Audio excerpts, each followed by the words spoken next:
E aí galera, começando aqui agora mostrar pra vocês como é que se faz how to make a perfect pancake.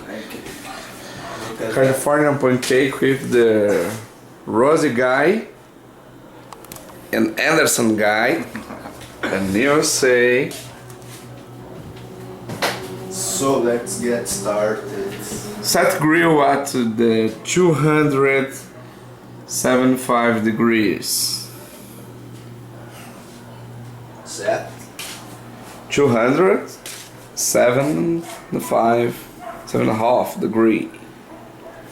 On the second step, spray the surface with vegetable oil spray.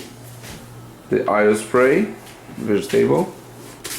It's a granola vegetable spray. Oh, okay. Oh. Vamos fazer. Ah, the right set. Good sprayzada.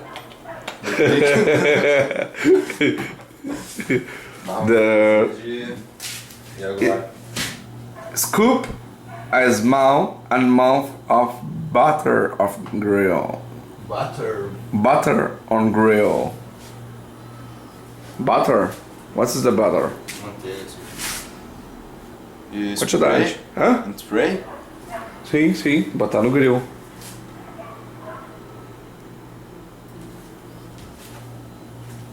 Most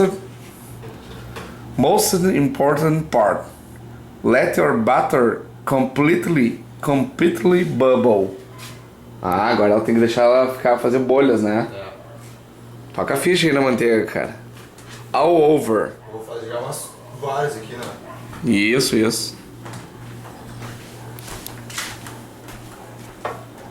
What the spray is. Yeah, really. You don't need more than. No?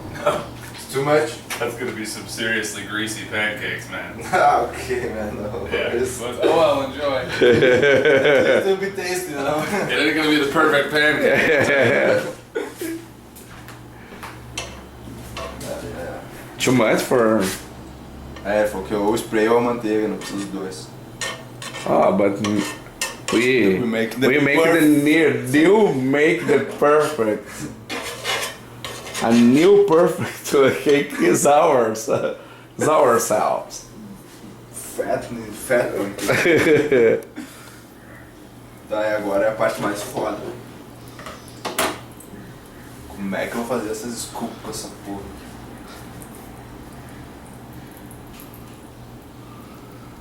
Aí, toca a ficha.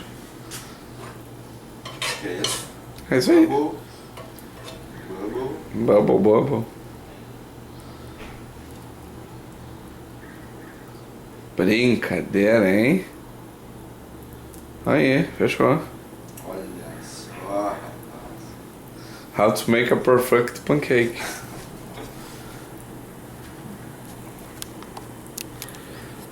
Californian pancake. Faz 3 só, Rod. 3? É, por enquanto, né? Porque senão daqui a pouco a caganeira pega aí no negócio.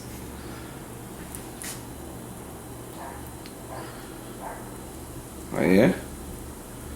Maravilha, agora like say this.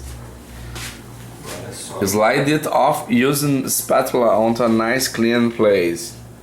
Sit down, relax, enjoy this taste breakfast. É isso aí, galera. Ficamos por aqui. Agora curtindo essa panquequinha. Né, Rodir? Olha. California Pancakes. California Pancakes.